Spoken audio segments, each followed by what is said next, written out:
Good morning mga kabisland. So, yun, ito pong video na 'to, ano po ay part po ito nung vlog 46 po natin. So, na-post ko po yun 3 months ago. So, yun po ay 4.5 hectares. So, binebenta lang po ng seller sa halagang 1.8 million. Ano po, napakamura po nun mga kabisland. So, dun po kasi sa video ko na vlog 46, so ang nabidyohan lang po namin noon before is yung nandun lang po sa Barangay Road, ano po. O kasi ito pong vlog 46 na 'to, ito po ay tabi po siya ng Barangay Road, ano po. So, do'n lang po kami umikot sa Barangay Road na 'yon. So ngayon, bale kadadating lang po kasi nung katiwala din, ano po, and sinamahan po kami do'n sa iba pang part nung, property. And ito nga po yung video na 'to ay parang ito na po yung ibabang part naman nung vlog 46 po natin. So napakaganda nito mga kabisland, very productive. Sabi nung katiwala, nakaka 4,000 harvest po sila ng niyog, ano po, dun sa area na yon. Yan. Then meron po itong sapa din, ano, napakahaba din po ng parang frontage nito sa sapa. Yan. So, at sabi din po nung katiwala, doon daw po sila kumukuha nung pang hugas, ano po, o sa pangligo, o doon sa ilog na yon, ano po, doon sa sapa na yon. So, check nyo lang to mga kabisland, ano po, baka magustuhan nyo.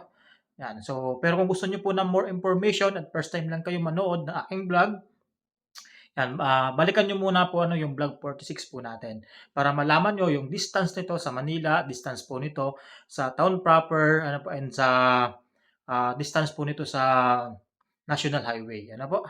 And para po sa ibang informations. Yan. So, ang nadagdag lang po dito mga kabisland is yung bilang po ng mahogany. Ano po, so mas marami pong mahogany dito. More or less nasa 100 na puno ng mahogany. Ganoon na rin po sa nyog. Ano, napakadami po ng puno po ng nyog nito. So, ang papers po nito mga kabisland is nandoon na po sa broker po natin. So, para po sa maliwanagan kayo, do sa kung ano ba itsura ng ibaba ng property ng vlog 46. So, panoodin niyo po ito.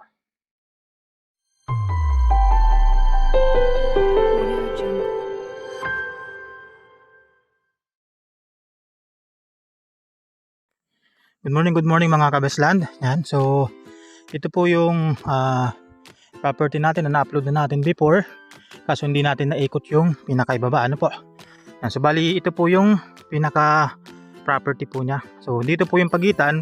Makita man po ninyo, meron po siyang barbed wire. Yan. Tapos, nandun po yung muhon niya. Yung nakatayo na po yun. Yung maitim doon na mataas. Ito. Yan. Semento po yan na mataas. Yung itim na yan, no? O, yan po yung muhon niya. Ano po? Tapos, yan po ay ilog na po yan. So, magsususog na po siya sa ilog. Yan. So, napakaganda pala nito mga kabisland. Mga takaran po yung nyog. Ano po? Yan, o. Napakaganda. So, siksik na siksik po sa tanim and halos kapantayan din naman po siya, oh. Yan. So, ang nabidyohan lang po kasi namin before ay yung tabi po nung Barangay Road no sa bandang itaas. Pero itong ibaba po, hindi namin to naikot. Ano po? Yan. So, nandito po magsusugsog yung ilog. Ano po? Yung sapa. So, ito po kasi sa ibaba kami dumaan doon sa may isang bahay na 1 hectare lang naman daw po yung lupa kasi yun nung yung kasama po namin ngayon, lupa nila yung dinaanan namin. So, alam naman niya yung mga pagitan nito. So, sinamahan po kami. Yan. So, yan po yung ilog, kadugsong ng ilog. Ano po? Pag ganun siya. Yan, yung madilim na yon, ilog po yan. Itong mga nyug na to, kasama pa po yan mga kabisland.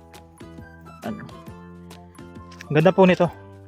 Actually, ito po ay may buyer kami sa abroad na from abroad. Ano po?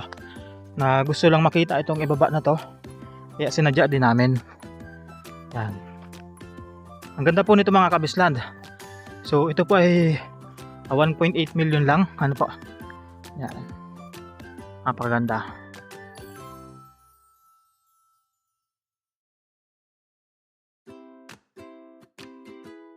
Sabi naman po nung nakausap natin ngayon, lampas daw po itong 5 hektarya. Ano po? Yan. So nasa broker na po kasi natin yung mga papers po nito. Tapos ito po yan matibay. Kita po ninyo madaming mahogany. Tapos mga hardwoods. Napakaganda. So 4.5 million po ito mga kabisland, 1.8 million lang. I mean 4.5 hectares, 1.8 million only. Ano po? Napaka mura na po ito sa ganitong kaganda productive na property. Yan, napakadami pong mahogany sa gilid po ng ilog. Yan. So ito po itabing barangay road mga kabisland. So ilalagay ko po dito kung anong vlog number yung pinost ko na yon, kasi yung pong video ko doon ay nakapokus sa sa tabing kalsada. Itong ibaba din namin to na kita.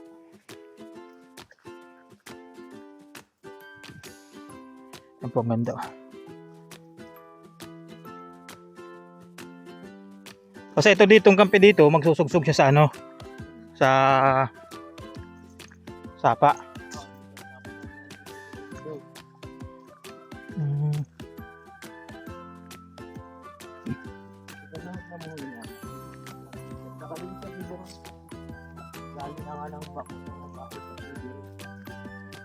Ano siya? Oh.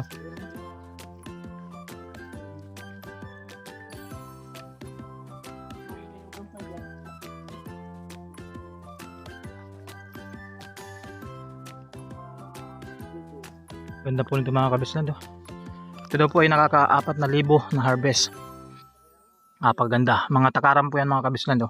Makita naman po ninyo. Yan, napakadaming bunga. So tingnan po natin yung muhon dito sa bandang gitna. Yan, so ito po yung muhon. Ano po?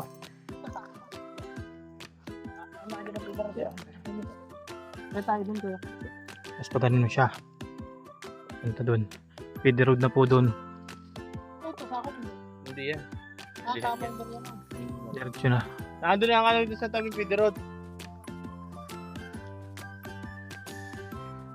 Yung dulo po dito sir. May yung muhon dun sa dulo. Andun, kapag malayo na. Malayo masyado yun. Kasi 5 hektar nga tayo. Pero susog lang siya sa sapa. Yung sa feeder road dun ay kita naman doon ng ganyan. Pataas din katulad nun. Ay, yung gano'n. Tapos yan doon sa kabila, dulo doon sa kabila, ganun din.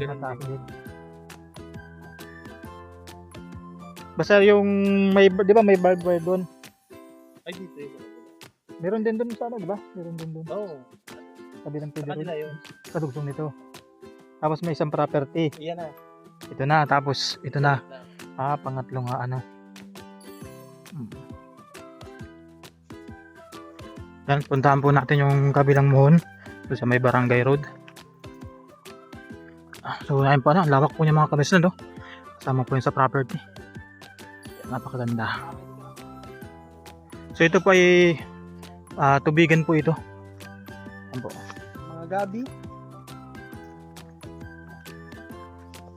Yan po siya, medyo basa-basa po siya dito.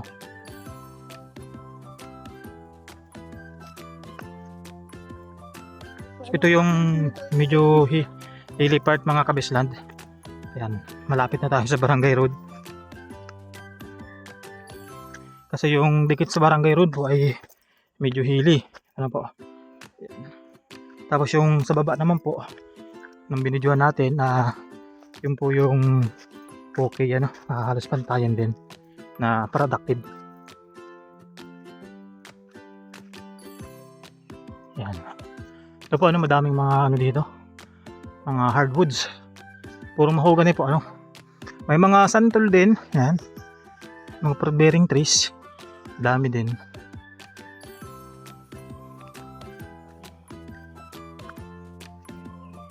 Dami po. Mga straight na kahoy.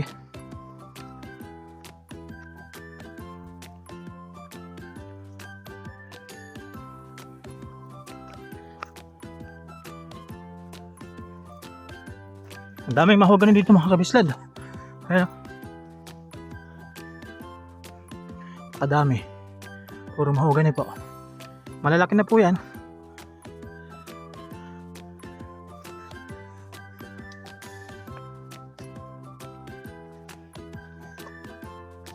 Ano? Puro mahogany.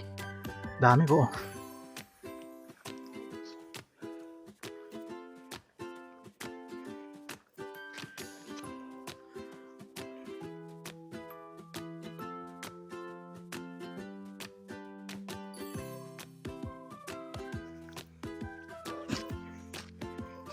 Yan, so sa may mga questions po mga kabislan, feel free to ask lang po. Message lang po kayo sa akin sa may mga inquiries po sa aking YouTube channel, Facebook account, yan, and sa aking Viber and WhatsApp number, sa aking cellphone number, yan, pwede po kayong tumawag, mag-call po dyan, and mag-text, po. So hanggang dito na lang po tayo mga kabislan, ingat po palagi and God bless po sa lahat.